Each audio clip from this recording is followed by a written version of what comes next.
Hey, I'm Kay.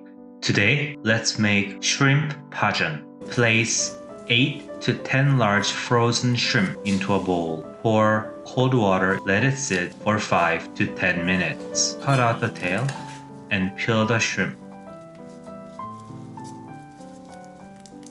Cut shrimps. Cut 100 grams of green onion. Let's make batter. Add 1 large egg. Add 1/3 cup of cold water.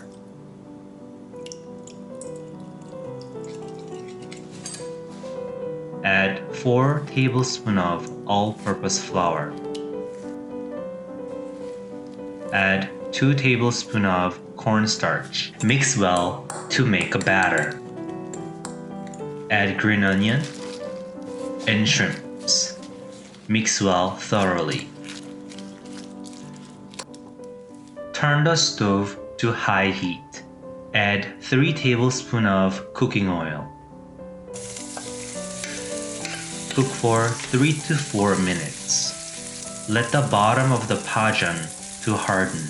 Turn the stove to medium heat. Using spatula, cut 1 large shrimp pajeon to 4 pieces.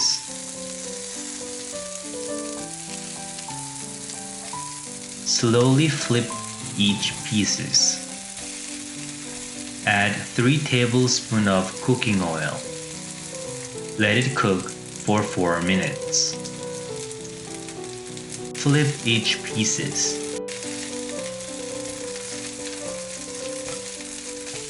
Cook it for last 3 minutes.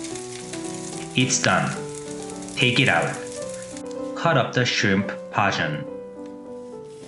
If you prefer your pajeon to be well done, go ahead, cook a little more.